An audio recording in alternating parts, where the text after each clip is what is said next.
This evening we're going to be continuing our class in the book of Habakkuk, and we're going to be looking at Habakkuk's chapters 2 and 3. Last class, Sunday? Okay, so Sunday night we looked at Habakkuk. We did the introduction to Habakkuk as well as chapter 1. And just doing a little recap here, when we look at Habakkuk, Habakkuk could be described as the perplexed prophet. Remember, he has an issue with how things are going, and that issue relates to what? Chapter 1. What's his first complaint, or his first question? Why did you allow these people to go and punish their grossly sinning his people? Yeah, why are you letting these people go unpunished? And whenever he asked that question, which people was he referring to? Well, the first question is actually referring to those in Judah, remember? Because the first question, he's upset about the fact that his fellow countrymen, those people who are Jews and who profess to be God's people, aren't acting like God's people. And so the first question really stems from righteous anger, really. I mean, he's upset. He's upset that he notices his people sinning and nothing being done to those who sin. The Lord's answer is what provoked the second question, which, how did the Lord respond to his first question? Right. Right, and the thing that he emphasizes in his answer of what he's going to do is, you're not going to believe it. It's not going to make sense to you. And when we look at Habakkuk's second question, did it appear that God sending the Babylonians made sense to him? No, absolutely not. Because he looks at it and says, the Babylonians are more wicked than we are. Way more wicked than we are. The book of Habakkuk teaches us several things about God, God's working, the way he kind of orchestrates history and time. God doesn't operate on our timetable. He operates on his own timetable. God uses nations and peoples in different sorts of ways that we might look at and say, I don't think that makes sense. I wouldn't do it. But God, in his infinite wisdom, does it. And God, one of the lessons we see here in the book of Habakkuk is that God has sovereignty and he uses the nations according to his will. And that was something that's been emphasized a few times in the scripture. Psalm 24 in verse 1, for instance, and Daniel chapter 4, verses 17, as well as verse 25. Has been brought out there. When we looked at chapter 1 really details God's judgment that's going to come upon Judah. Now that we're turning to chapter 2, chapter 2 is going to begin with the Lord's response. And so chapter point 4, chapter 2 is Jehovah's response. And in the first 4 verses here, or first 5 verses here, we're going to see the call that God gives to live by faith. We look here in verses 1 through 5. I'll read these and then we'll go through and make some comments. It says, I will take my stand at my watchpost and station myself on the tower and look out to see what he will say to me, and I will answer concerning my complaint. First, before we continue on to verse 2, let's make sure that we understand that verse 1 is Habakkuk speaking. This isn't the Lord speaking, this is Habakkuk speaking. And something that's interesting about this is Habakkuk says, he says, I will look out and see what he will say to me, and I will answer concerning my complaint. Habakkuk was getting a little bit boisterous, right? He was testing the waters a little bit. And something that's kind of interesting here is Habakkuk he's almost saying, I'm ready I'm ready to argue with God about this. I'm ready to hear what he has to say so that I can say something more.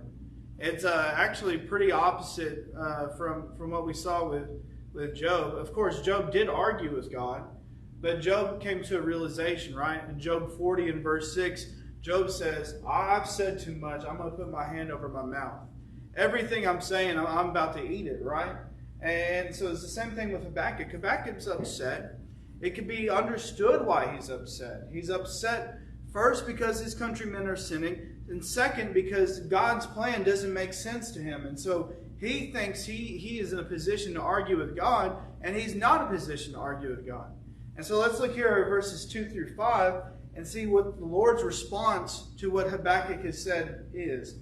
It says in verse 2, And the Lord answered me, Write the vision, make it plain on tablets, so he may run who reads it. For still the vision awaits its appointed time. It hastens to the end. It will not lie. If it seems slow, wait for it. It will surely come. It will not delay. Behold, his soul is puffed up. It is not upright within him. But the righteous shall live by faith. Moreover, wine is a traitor, an arrogant man who is never at rest. His greed is as wide as Sheol. Like death, he has never enough. He gathers for himself all nations and collects as his own all peoples. How does the Lord respond to Habakkuk? Does he feed into his emotions?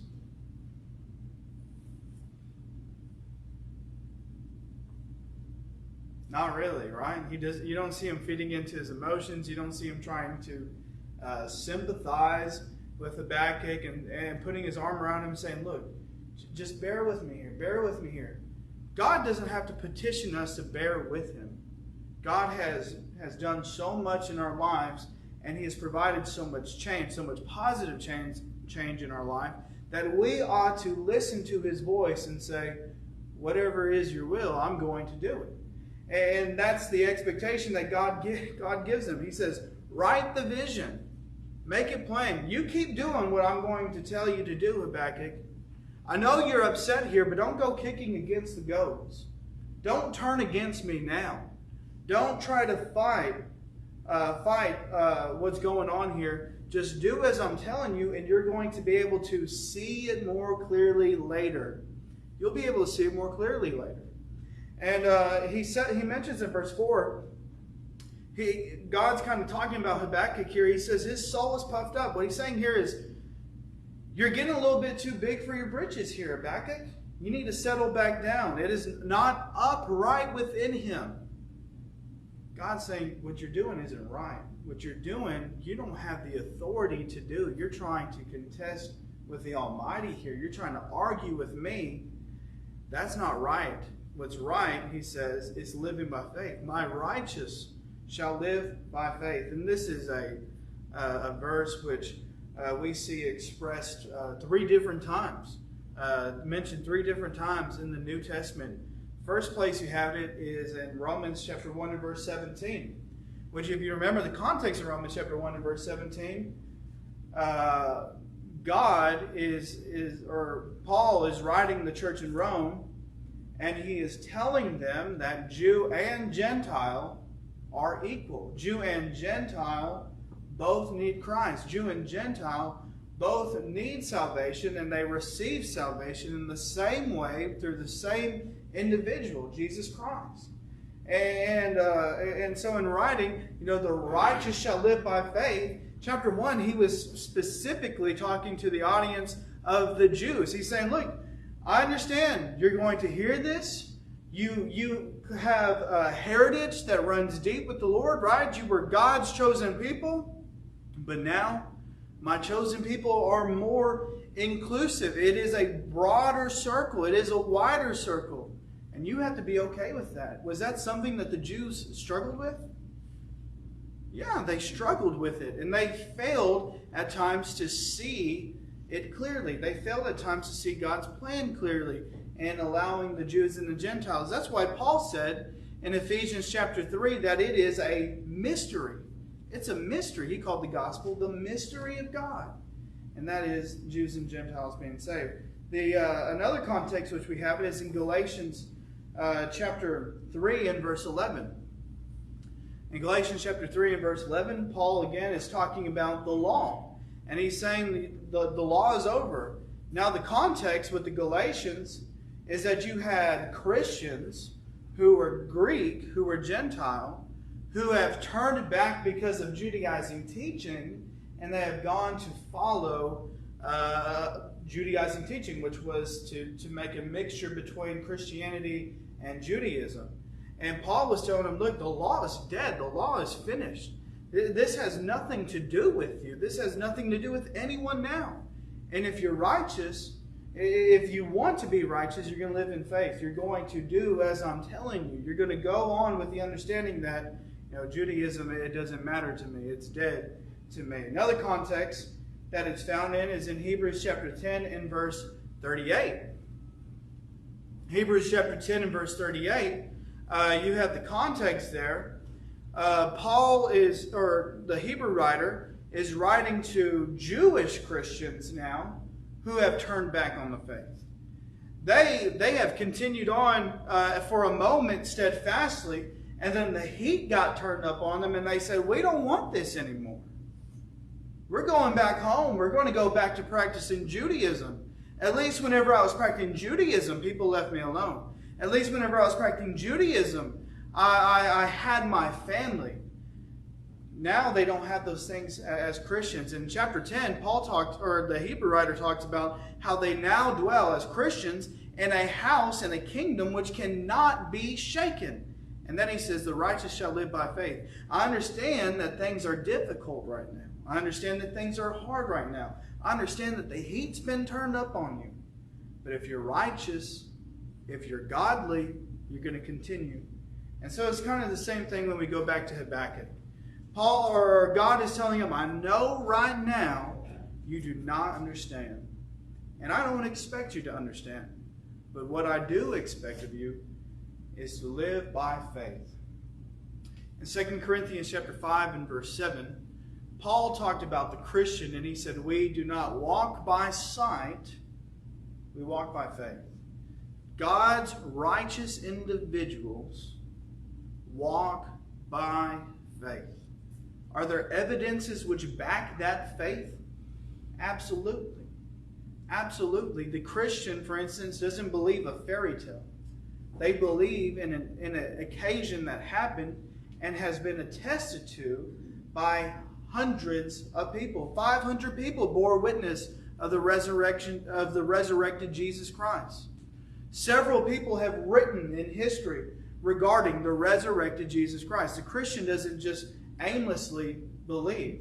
There are evidences which provide some kind of comfort in the faith which we walk, but whenever things get hard, whenever things get difficult, it's real easy to forget the evidences, right?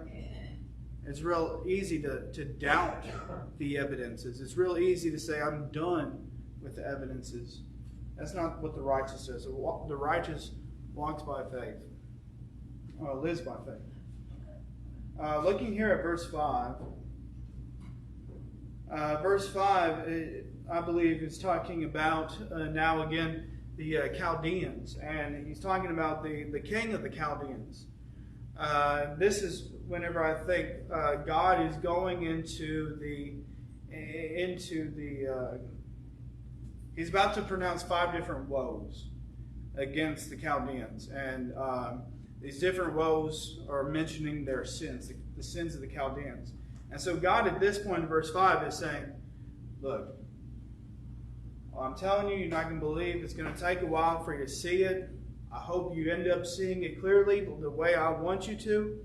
But understand that I agree with you. I agree with you that they are a godless people. They are a sinful people. Verse 5, he says, moreover, wine is a traitor. What he's emphasizing there is that they are people who are given over to wine. Proverbs 20 and verse 1. Wine is a mocker and strong drink is a brawler. It makes you look like a fool and it beats you down. It ruins your life. He says, an arrogant man who is never at rest, talking about the king of the Chaldeans. He is haughty. He is puffed up within himself. He can't get enough. He's always looking for something more, something better.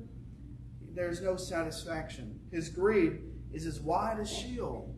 He is greedy beyond belief. Like death, he never has enough. He gathers for himself all nations, collects as his own all peoples. He is greedy to capture people. He's greedy to take in slaves and stuff of that nature. When we get into verse 6, we're beginning the 5 woes. And so these woes are broken down. Verses 6 through 8 is the woe of plundering, or we look at it as the sin of plundering. It says in verse 6 through 8, it says, "Shall not all these take up their taunt against him with scoffing and riddles for him, and say, Woe to him who heaps up what is not his own, for how long? And loads himself with pledges. Will not your debtors suddenly arise, and those awake who will make you tremble? Then you will be spoiled for them, because you have plundered many nations. All the remnant of the people shall plunder you. For the blood of man and violence to the earth, to cities and all who dwell in them." Anybody understand what God is saying there in verses 6 through 8?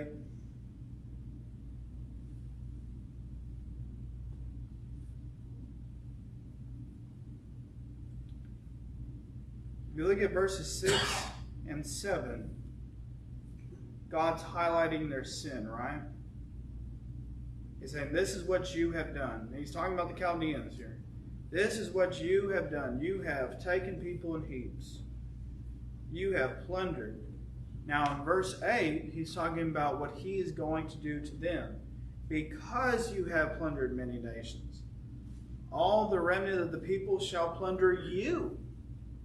You're going to be taken over. And that becomes the case with the Chaldeans whenever they're taken over by the Medo-Persians. Again, in the Medo-Persians, kind of like how the Chaldeans were a slave nation to the Assyrians, the Medo-Persians were a slave nation to the Chaldeans. You are going to be plundered. It's kind of a good way to look at it as we look through these 5 woes is along the same pattern of Matthew chapter 7 and verse 2. Remember when Christ says, "For with the same judgment that you judge, it will also be measured to you." And the idea is whatever you're reaping, you're going to sow in return. Well, God is going to highlight their sins, and he's going to talk about what it is that they're going to be reaping from what they've sown. So in verses 6 through 8, he mentions the sin of plundering. And so how are they going to be dealt with?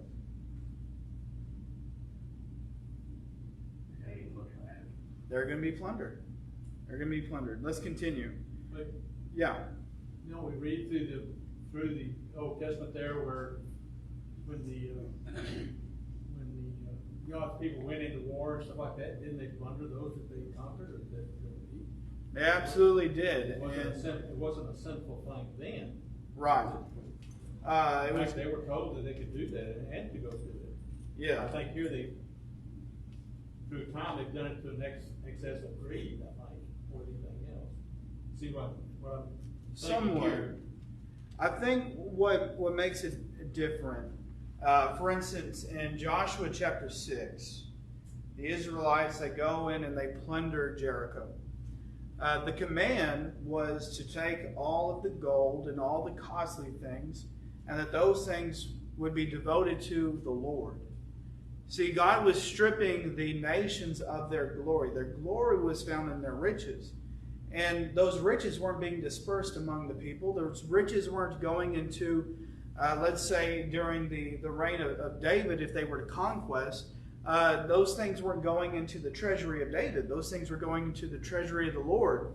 Whereas oftentimes with other nations, you take the Philistines, for instance, they attacked the Jews, they plundered the Jews, and they took the Ark of the Covenant, the glory of the Jews, and they placed it where?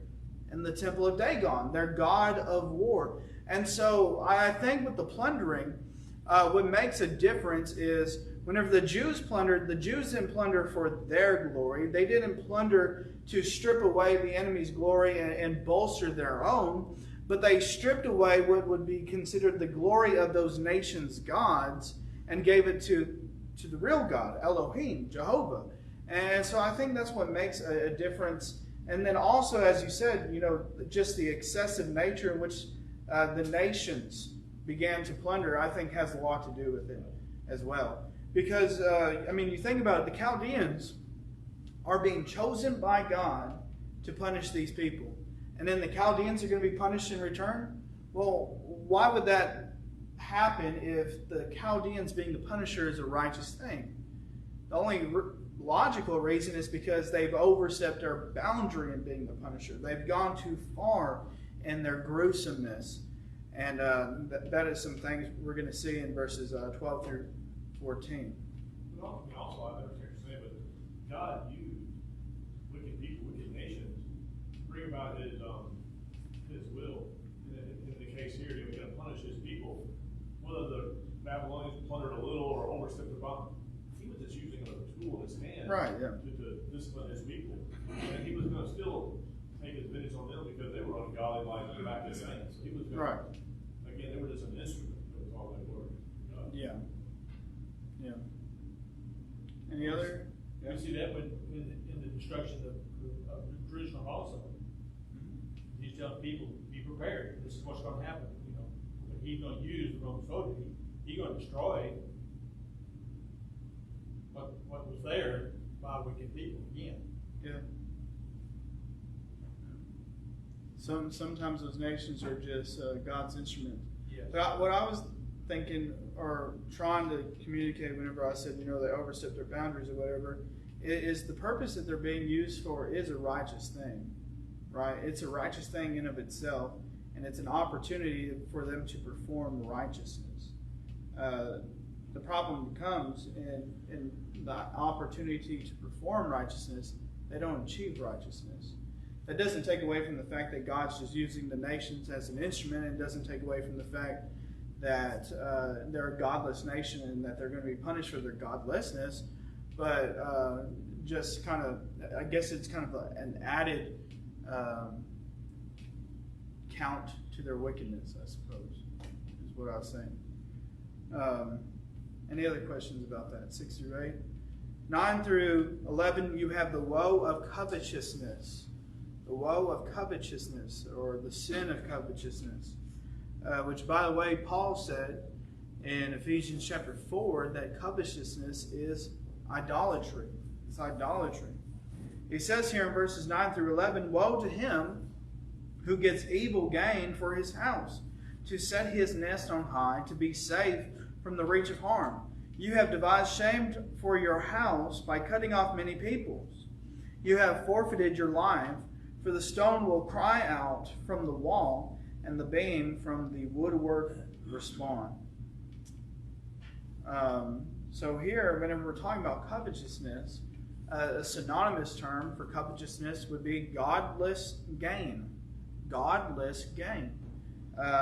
Covetousness is that envious feeling that you get for someone else's possessions that actually drives you to get those possessions. And usually, if you're getting those possessions, if you have envy, if you're a covetous person, you're gaining those possessions in a godless manner. You are being vindictive. You are willing to attack. You're willing to take lives in some cases if you are a covetous person. And so in verses 9 through 11, God's talking about the covetousness here. Their desire, their untamed desire, how they just go about evilly, totally taking everything that they can. And he says, because you have done this, your city is going to fall apart. Everything you've gained by covetousness, everything you've gained in a godless manner, it's going to be stripped from you. You're going to have it taken away. Questions, comments about that? All right, continuing. Verses 12 through 14, you have the woe of committing violence, the sin of committing violence. And begins in verse 12. Woe to him who builds a town with blood and founds a city of iniquity. Behold, is it from the Lord of hosts that peoples labor merely for fire, and nations weary themselves for nothing? For the earth will be filled with the knowledge of the glory of the Lord as the waters cover the sea. I think the point that God's getting across here is that evil empires, evil nations, things of that nature, are going to eventually crumble. That's something that God illustrated in the vision of Daniel. Whenever Daniel saw that figure that had 4 different layers to him, each layer representative of a different empire, and how that one rock was hurled, that rock being the figure of the church and causing the statue to crumble. Evil nations are going to crumble. It tells us in, I believe, Proverbs chapter 11, that godliness exalts a nation. Godliness exalts a nation, but in contrast, Proverbs 16 verse 18, pride goes before destruction. As well with Proverbs 6 and verse 17. I mean, you look at Proverbs 6 and verse 17, there are 7 things that the Lord hates, 6 which are an abomination. What's in it? Hands that shed innocent blood. Woe to him who builds a town with blood. With blood. You're going to crumble, and the nations are going to know who God is, verse 14, because of that. Question, comment? 15 through 17 now. You have the woe of evil corruption. Woe to him who makes his neighbors drink.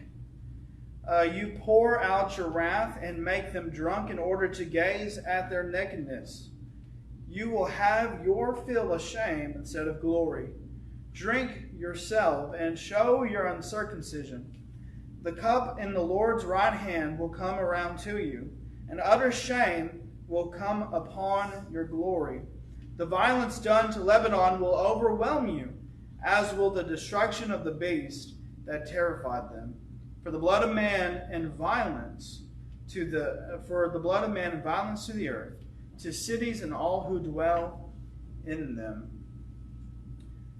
You look at verses 15 and 16 here, and there's a mentioning of drunkenness and how that correlates with nakedness. And so the idea here isn't necessarily that they were trying to wine and dine an individual. It isn't that they were trying to expose them for sexual purposes, but it's imagery here. The imagery is that you feed people, you put them in these intoxicating circumstances, right?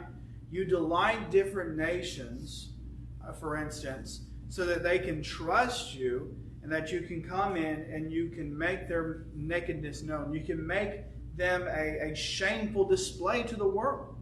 You can show them off. God says that because you've done this, you yourself are going to drink the same cup. You can put down, if you're taking notes, Jeremiah 25, verses 15 through 17, as well as Jeremiah 51 and verse 7, where God mentions the nations, and in Jeremiah, he's mentioning the Chaldeans, who are going to drink of the cup of the wrath of the Lord.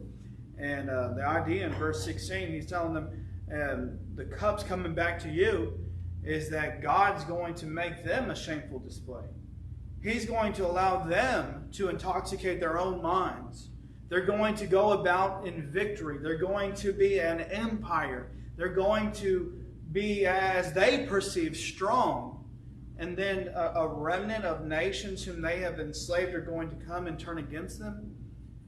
God's going to pour out wrath upon them. Verses 18 through 20 here.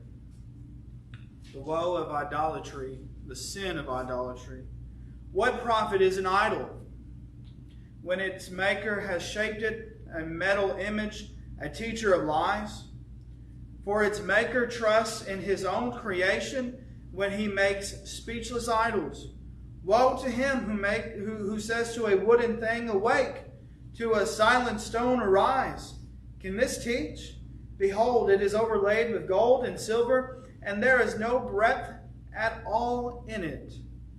But the Lord is in his holy temple. Let all the earth keep silence before him. What prophet is an idol? In Jeremiah chapter 10, verses 1 through 16, Jeremiah details the foolishness of idolatry. In Jeremiah chapters 40 through 48, he spends a whole portion of that great book again attacking the foolishness of idols. He actually goes ahead and calls them dumb. And the thing is here, God, verse 18, you're trusting in these dumb idols, these things which, just based off the definition of dumb, they're dumb. They can't speak. They can't understand. They can't hear. Verse 19, woe to him who trusts in these things. Woe to that individual. You're trusting in something which can't respond. You're trusting in something that can't even do what you ask of it. Verse 20, but the Lord is in his holy temple, that all the earth keeps silence. What he's saying there is, you got to check yourself. You got to check yourself. You've been trusting in these idols. They can't do anything for you. They're overlaid with gold and silver. They got no breath in it at all. They got nothing about them. There's nothing that goes down to their core. There's no substance to them. Whereas the Lord, the keeper of all nations, the one in whose hand the world is fit, Psalm 95 verses 4 through 6, he's in his temple. Keep silence before him. Humble yourselves before him. Chapter 3 here. Chapter 3, you have the prophet's prayer. And chapter 3 is divided into two quick and easy sections. Verses 1 through 16, the prophet's prayer. And verses 17 through 19, the prophet's praise. And so let's go ahead. Let's read this a couple verses at a time, and we'll make some comments as we go. Verses 1 through 3, it says, a prayer of Habakkuk the prophet according to Shigionoth. Verse 2, O Lord, I have heard the report of you and your work. O Lord, do I fear? In the midst of the years, revive it. In the midst of the years, make it known. In wrath, remember mercy. God came from Teman, and the Holy One from the Mount Paran. He's saying here now, verses 2 and 3, I think I'm getting the picture. I think I'm understanding more. Habakkuk's concern with the Chaldeans being the judge is that they are a sinful people. And so his main concern, verse 13, chapter 1 and verse 13 was, are you going to let this godless nation take over your righteous people? Are you going to let this godless nation just go about and commit sin after sin after sin after sin and do nothing about it? But here in chapter 2, God said, no, Habakkuk, that's not what I'm going to do. I'm going to deal with them accordingly, but I'm going to deal with them in my time. And so now in chapter 3, the prophet's prayer, he's saying, I'm beginning to understand. I'm beginning to see it more clearly. His splendor covers the heavens, verse 3, and the earth was full of his praise. His brightness was like the light. Rays flashed from his hand, and there he veiled his power. Verse 4, you have imagery which kind of portrays the Lord's omnipotence, his power, his great might, his radiance and his glory. Verse 5, before him went pestilence, and plague followed at his heels. He's saying God sent forth judgment. Verse 6, he stood and measured the earth. He looked and shook the mountains. And then the eternal mountains were shattered. The everlasting hills sank low. His were the everlasting waves. He's talking about God's rule. God's rule in nature. God's rule in the world. God's rule in all matters. Verse 7. I saw the tents of Cushan in affliction. The curtains of the land of Midian did tremble. Verse 7, Cushan is Ethiopia. And so Midian is also in that area. And so he's mentioning here, he said, I saw all the oppressors of God's people. All the oppressors of God's people. And how, verse 8, he says, was your wrath against the rivers, O Lord? Was your anger against the rivers, or your indignation against the sea when you rode on your horses, on your chariots of salvation? He's talking about, in connection with verse 7, verse 7, I saw the oppressors. Verse 8, I saw the oppressors overtaken. I saw the people that took God's people as their possession, and I saw them struck down. I saw them beat down. Verse 9, you stripped the sheath from your bow, calling for many arrows. You split the earth with rivers. Verse 10, the mountains saw you and writhed. The raging waters swept on. The deep gave forth its voice. It lifted its hands on high. The sun and moon stood still in their place at the light of your arrows as they sped, at the flash of your glittering spirit. Verse 11, he says, the sun and the moon, they stood still. It reminds me of Joshua chapter 5. In Joshua chapter 5 and verse 10, Joshua and the people, they're going against King Og of Bashan. And as was custom, the battle would cease for a time whenever the sun set. Well, God didn't let the sun set. God called for the sun to stay up for several days so that the battle could continue, so that God's people could overcome the foe. Verse 12, the prophet says, you marched through the earth in fury. You threshed the nations in anger. You went out for the salvation of your people, for the salvation of your anointed. You crushed the head of the house of the wicked, laying him bare from thigh to neck. Verse 13, he's saying here, you went out for the salvation of your people. You did this, God. You did all these things that I've mentioned, God, not for yourself. It's not for yourself. God didn't do these things for himself. He did it for the salvation of his people. What we see going on here, what we see Habakkuk detailing is, you have the Egyptian slavery, which is being mentioned with Cushan and Midian. You have the conquest of the Canaan land with the moon and the sun standing still. And he's talking about how God had delivered his people time and time again. And he's saying he doesn't do this for himself. God doesn't do this for himself. He doesn't deliver the people for himself. He delivers the people for their sake, so that they can have salvation, so that they can be redeemed.